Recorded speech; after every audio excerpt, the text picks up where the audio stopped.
Hi everyone, I'm John C. Morley, the host of the JMOR Tech Talk Show and Inspirations for Your Life.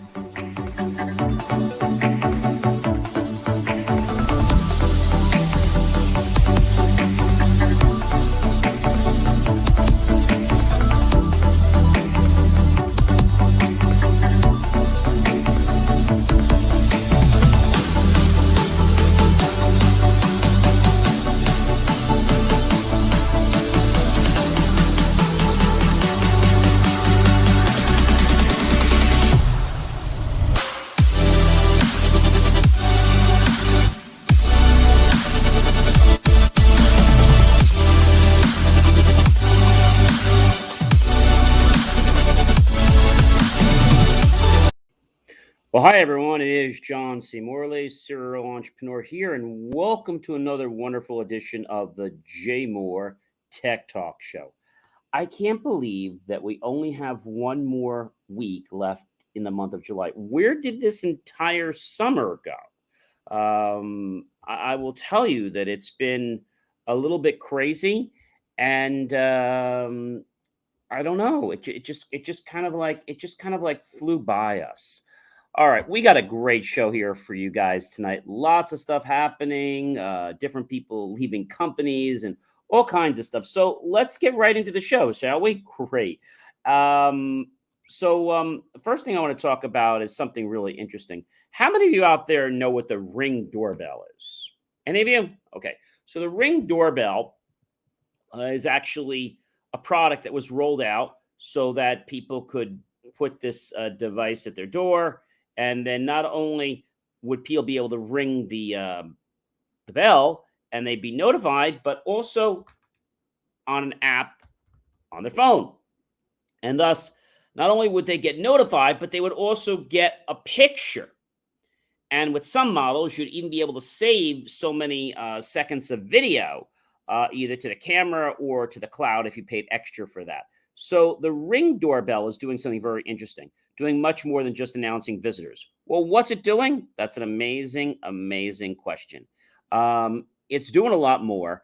And you're probably saying to me, John, well, what more could a doorbell do? I mean, when we think about a Ring doorbell, I mean, what's it doing? Well, the Ring doorbell is similar to other products, but like I said, it's doing more than just answering the door or telling people who's at the door. And so, what do I mean by that? Well, the thing about the Ring doorbell is that it's helping some people from all around the country. And what it's helping them do is it is providing police footage about what happened at the door to whoever came there. So, in fact, the Ring has provided this coverage without owner's consent 11 times so far in the last year of 2022. So, this smart doorbell has provided surveillance footage to law enforcement without a warrant or the consent of doorbell owners. But the important thing to note is that this device, which I know a lot of people have purchased, is not just a convenience, but is a security device. Because somebody's at your house, you obviously know who they are. If it's a UPS person, FedEx person, Amazon person, you know who they are. And you also have, let's say, security or peace of mind. So I think this is a great product. And you might be saying, John, well, how much is the Ring doorbell? Well, that's a great question. So the Ring doorbell comes in different flavors with options and things like that. But when we think about the Ring doorbell, the basic Ring doorbell, they have the wired one, and then they have another version as well. So then they have the wireless. So the Ring doorbell wired starts out at $59.99. Okay, 2.4 gigahertz.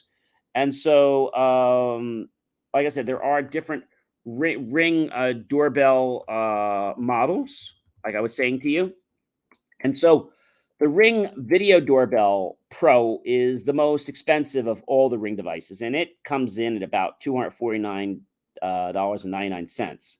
Um, and so the Ring Doorbell 4 is a $199.99, and the Ring Video Doorbell 3 is $179.99, and the Ring Peephole Cam is $129.99, and the Ring Video Doorbell second generation is $99.99. So this can be a little confusing. Why are there so many versions of the Ring doorbell? Anybody want to take a guess at that? Well, really simply put, um, there's some bells and whistles on some that others don't have. For example, on the Video Doorbell 2020 release, um, there was one that came out. Then I told you there's the 3, then there's the 3 Plus, the 4, the Wire, the Pro 2, and then the Video Doorbell Elite has come out. So what is really the difference? Well, the neat thing about these doorbells is they're all very, very, very similar. For example, I told you the one that's wired has some things like that, but the 2020 has customizable motion detection zones and near motion zone capability, as opposed to the 3 only has customizable motion detection zones, as well as the 3 Plus. The 4 has the same as the 2020. The wired, same as well. And the Video Doorbell Pro just has the customizable motion detection zone. And the Pro 2, same thing. And the Video Doorbell Elite obviously has everything on there. Now, there's some other differences. For example, the 2020 only supports 2.4 gigahertz networks. And the ones that support 2.4 gigahertz or 5 gigahertz would be the 3, the 3 Plus, the 4, the Video Doorbell Pro, the Video Doorbell Pro 2, and the Video Doorbell Elite. So obviously the one that's hardwired can be hardwired, okay? And there are different features, such as the Video Doorbell 3 is a 50-60 hertz DC halogen, and garden lane transformers are not compatible with that model. Okay. Then we jump over to the Video Doorbell 3 Plus, 8 to 24 volts, 40 volts max. Okay, 50-60 hertz. Again, same thing. The lighting transformers from their garden are not compatible with that model, and you're going to see all this up the line. Now, when you get to the top of the line, which is the Video Doorbell Elite, it has PoE, power over Ethernet, and it meets the 15.4 watt power standard of the IEEE and the 802.3 AF PoE or IEEE 802.3 AT PoE plus standard. All right, so you might be saying to me, John, what the heck is the IEEE 802? Because I know that's probably going through a few people's heads. So I want to keep this simple, but I do want to explain to everyone, what actually this is, because I think it's important that everyone know, what these standards mean and what they actually do. All right. So the basically it's called the IEEE 802.3 standard, the IEEE 802.3 AT standard. So there was the AF and then there was the AT. So the big difference between the AF and the AT is that the 802.3 AT PoE plus is the amount of power delivered over each standard. And the 802.3 AF can deliver 15.4 watts over Cat5 cables. The 802.3 PoE Plus can deliver up to 30 watts over Cat5 cables with 25.5 watts available to the devices. So that's really the difference, and I think it's important to understand that. Then there are some differences, ladies and gentlemen, with the finishes and and how they look and stuff like that. So those are cosmetic, but you do pay a little more money for some nicer finishes. Like you have the satin finish, or there's some that have black faceplate. And then the top of the line includes the two faceplates, satin nickel and the Venetian bronze. So you get, the ability to switch, which is pretty cool. Now, most of the cameras have a 160 degree. The first one has a 160. The video Ring Doorbell, which is the 3, has also has a 160, actually for what it is. And then the ones going down, you have a 155 degree on the video doorbell wired. All right, so you're probably saying to me, John, this is a little confusing. No, it's not confusing. But they tried to make this flexible, and they tried to give people options. Like, one has built-in battery or wired, removable battery or wired, removable battery or wired, removable battery or wired, or just wired. So, for example, the Video Doorbell Wire, the Video Doorbell Pro, the Video Doorbell Pro 2, the Video Doorbell Elite, okay, guess what? Those models are only wired. So that's important to know. They're all asking for high-speed internet. Okay, they all do 1080p. However, the one that is a Video Doorbell Pro 2 does 1536p HD plus. Okay, now there's another difference, is that the Video Ring Doorbell 2020 3 plus, okay, and the 4 and the Video Doorbell wired, okay, so those 5 do black and white only. So if you're looking for one that does color, you need to go to Video Doorbell Pro, Video Doorbell Pro 2, and the Video Doorbell Elite. Now, interestingly enough, the ones that do color, okay, I think this is an interesting observation that I've made. Most of them are wired, except for the one that's the black and white, which is just a video door, which is the Video Doorbell 4. That one does the Video Doorbell, wired, is the one I'm talking about, and that one does black and white. Okay, all the other 3 do color, as I mentioned, the higher ones. So the question is, which one do you get? Well, the Video Ring Doorbell came with different iterations and generations of the product with new features. When you're thinking about a doorbell and you want the wired, you're going to be looking at the wired, the Pro 2, the 4, or the Video Doorbell Elite. So if you're building a new house, most people put the Ring Video Doorbell Elite because it's very sleek looking and sexy, and it can connect to your network very easily. And the nice thing about it is it supports the PoE standard. That's the only one, ladies and gentlemen, that will support the PoE standard. The other ones do not provide their own power. So, that's pretty important. So if I was putting this on a new home and it was a PoE, I would definitely go for the Video Doorbell Elite. If I didn't want to do PoE, then the Video Doorbell Pro 2 would be perfectly fine. I mean, nothing really wrong with that. And so the Video Doorbell is interesting because it allows people to basically store the data, and then it goes up to the cloud or locally, depending on how they have it set up. And so under its policies, Ring, and I quote, reserves the right to respond immediately to urgent law enforcement requests for information in cases involving imminent danger of death or serious physical injury to any person.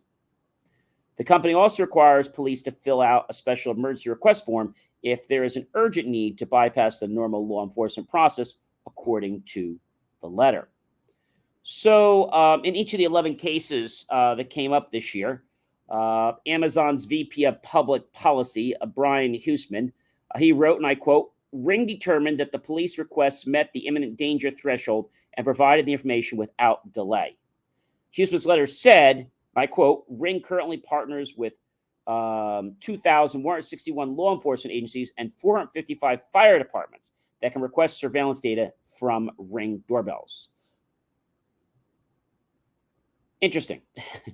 They said it represented a five-fold increase from 2019. So I think the good thing about it is that people know that when they buy a Ring doorbell, they're getting peace of mind. Okay. The thing that's very interesting is that you have to realize one thing, though, that you are allowing your data to be stored and your privacy to be compromised. If you don't like the fact that somebody comes to your home and maybe it's a surprise or something, I mean, nothing wrong, but they still have access to that data. Even though they don't do anything with it, they still have access to it. So it is kind of a double-edged sword. So again, I'm happy they're doing that and they're putting a lot of people away, but let's still be mindful that it's got a challenge when it comes to security. So the founder of TikTok, he stepped down. He is the founder and owner of ByteDance, and he resigns as the CEO. ByteDance CEO announced he's stepping down from his role leading the company with TikTok, and his name is Zhang Ziming, who co-founded ByteDance in 2012. And he will move to another position at the company, and fellow co-founder Liang Rubu will become the new CEO. Liang personally runs HR at ByteDance. So Zhang says, and I quote, "I worry I'm still relying too much on the ideas I had before starting the company and haven't challenged myself by updating those concepts. I think someone else can better drive progress through areas like improved daily management." And he quotes to say, quoting, "The truth is, I lack some of the skills that make an ideal manager. I'm more interested in analyzing organizational and market principles and leveraging these theories to further reduce management work rather than actually managing people. Similarly, I'm not very social, preferring solitary activities like being online, reading, listening to music, and daydreaming about what may be possible." Close quote. So interesting, but I think there's more to this than he's leading on. All right. So Facebook or Meta, depending on what you want to call them these days, they may soon, Mr. Zuckerberg says that they may allow you to create multiple profiles under your account. Facebook is doing this, and they're currently testing it because they want to tailor a better experience, and they want more users on the platform.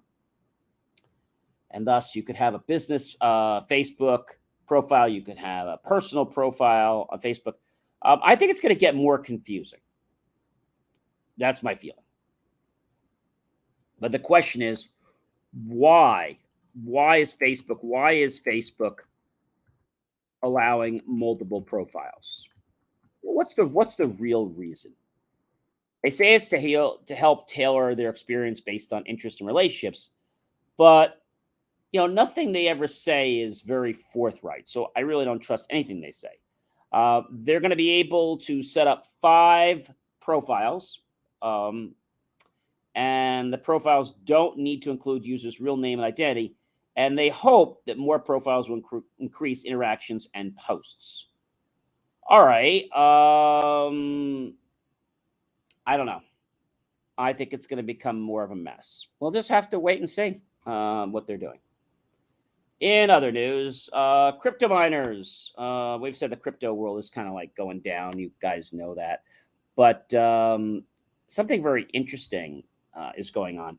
Crypto miners are defending the gigawatt scale energy usage called out by Congress. The latest tweet by TechCrunch. Oh, this is a mess. Crypto miners are defending this scale energy usage.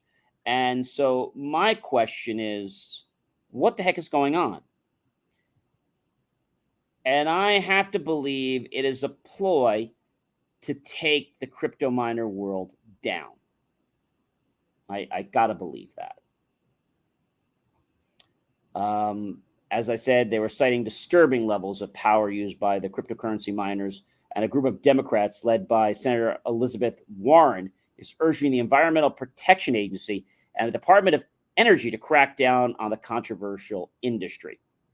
It's funny because when you get things like this, nobody seems to bother anything. But then when there's suddenly controversy, what do you do? And I think it comes down to the fact that they have to find a gray area or a way that they can upset the apple cart. I've seen this a lot in local communities. And if they can't find a way to trip you up legally, they have to find some way that's in the gray. And I want to quote, in the United States, just 7 firms have built more than 1.045 gigawatts of capacity for crypto mining purposes, the report states. And this is enough capacity to power all the residences in Houston, Texas. So a lot of people want crypto shut down. And I really believe that it is going to shut down, but not right now. But it is on its way down. It's already had big losses. And all the people I knew that when the pandemic started were like so gung-ho about crypto. Now they're like nowhere to be found. Their email's disconnected. Their cell phone doesn't work. They have like taken themselves off the grid. I know one person I talked to a few weeks and I said, "Hey, what happened?" "Oh, John, I pulled myself off of LinkedIn. I pulled myself off of other social media, and I don't do email anymore." "Well, what about your cell phone?" Yeah, I don't have that anymore." Well, so it's like they're trying to hide because they really stated and sold a bad bag of goods. And they just want to be disassociated with anyone and everyone that they might have ever told because they're afraid of what could happen. Well, we'll see. We'll see. I have to just watch what's going on, and I'll tell you, if the federal government doesn't want something, it's not happening. All right. In other news, the Federal Trade Commission warns tech companies of misusing health data or personal health information. We call it PHI.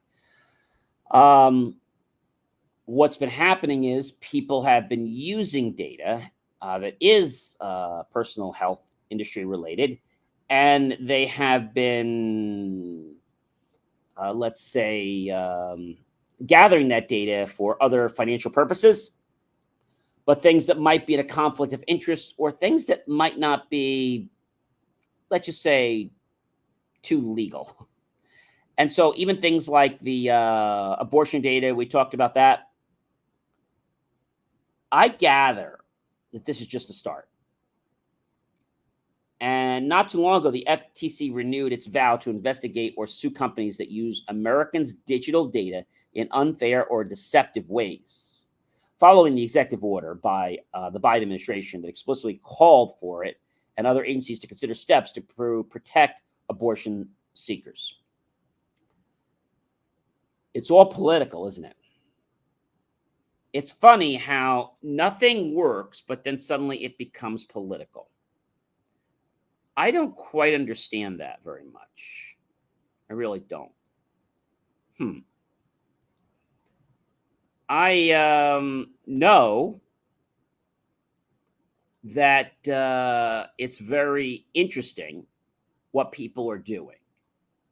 And whether it's social media, whether it's general media, or whether it's just press, I feel that people will exploit these areas if they think they can get away with it. Just like people were exploiting the crypto world, and we see what's happening. They're getting their hands tied. But is doing something that is unethical really right in our world? Regardless of whether you believe in it or don't believe in it, I think it comes down to how is it hurting others? I think that's really the question. Just like what's going on with the gas industry, right? What's going on from Russia? Is this really fair to all Americans? No. By the way, in case you were wondering, the highest gas prices United States of America. Just in case you're wondering, I'm sure you probably want to know this, but the gas prices are climbing every single day, right? And as of the end of June, California and Hawaii were $5.60. Alaska was 5.57, and Nevada was 5.57, and Oregon was 5.49. So if we were to ask ourselves, what are the states with the highest gas prices? Be pretty obvious. California, Nevada, Oregon, Washington, Illinois. Okay, and those are the highest. And then the second highest would be your Montana, Wyoming, and Colorado. But just to give you the numbers in Wyoming, $4.90. 1 year ago, 327. It increased 49.9%. In Colorado, $4.91. 1 year ago, 342, increased 43.6%. In Montana, currently $4.96 approximately. 1 year ago, 308. It increased in gas over 60%, 60.9%. This is an abomination. I mean, this is terrible.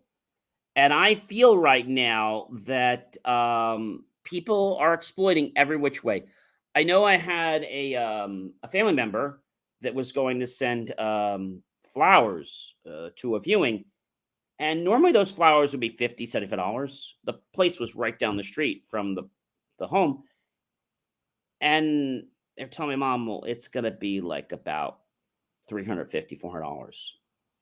And she's like, why? Well, that everything's gone up because of COVID.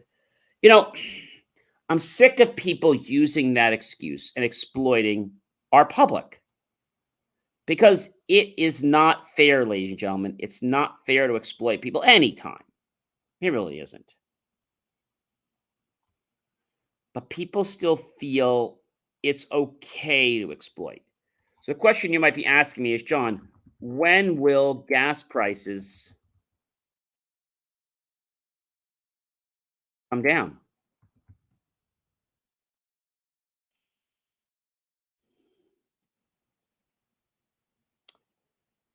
We don't know.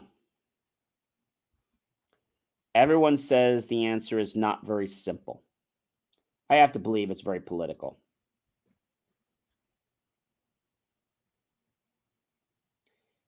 And everyone's saying it's going to be a while until gas prices come back down to something that we're used to managing.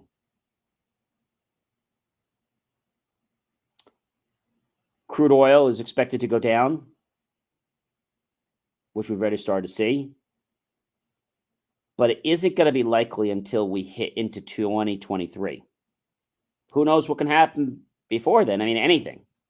So don't blame the gas stations owners because they have less control over the situation than we'd like to think. It's a very complex global landscape out there. And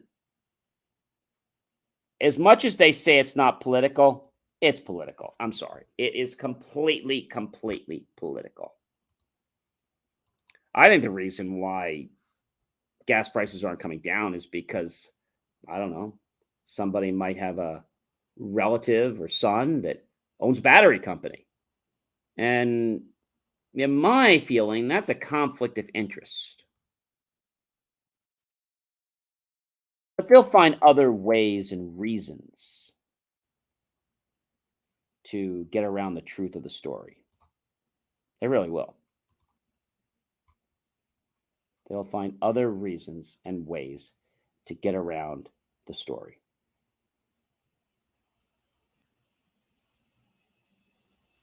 We're gonna have to wait and see, what's going on. And other news, which you guys are very happy, is the TikTok is going to be moving their data to U.S. Oracle servers. Um, And so they claim that it's has some of it has been done, and then others are still working on it. Now, with having data on the U.S. servers, this should change some responsibility, some liability.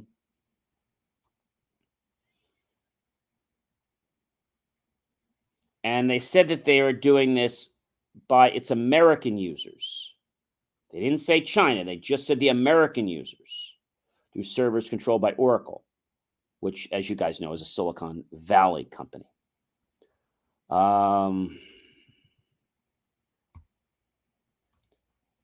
I don't know. I feel that I can't trust this. But another interesting point is that TikTok added that it would still store its own backups of the information, potentially complicating the effort. So, why does this China company want to store our US data? You see, I think that's wrong. I think if Oracle servers are going to back them up, then there should be no ties to them. It should be stored, and then there should be a US backup service. They're just playing games. I remember doing business with a factory in China several years ago, and they told me, we like you and we want to do business with you. It was all BS. And at the end of the day, they told me they weren't making money. Of course, they were making money. And then they were trying to get me to do more because they said it's taking a lot of time, whatever. It's just all BS. I don't believe anything they say. I really don't. So, yes, they have grown TikTok and all that, but I think it's really important that the data be stored in the United States as well as the backup be stored in the United States. Because if it isn't, that means it's on non-eminent grounds. It's on grounds that are in another country, and then other rules apply. So let's stop jerking around. Let's get the data in the US and let's get the backups in the US and let's get their claws off the data. I mean, this is just so ridiculous because otherwise I'd have to say that maybe there's another interest of this Chinese company, that maybe they're trying to exploit us. Maybe they're trying to grab data that shouldn't be theirs. Not nice to say, but I just don't have a lot of confidence or a lot of trust in this company. I'm just being honest. I know a lot of people say to me, "Is installing the TikTok app?" People say to me, "John, is installing the TikTok app a security problem for your phone?" Well, TikTok has access to a lot of personal information. Okay. I typically don't allow it to get access to any of my personal data. And according to Chester Wisniewski, principal research scientist at Sophos, the antivirus company, agreed, quote, TikTok doesn't pose any more risk to a user than any other social media sharing application. All right.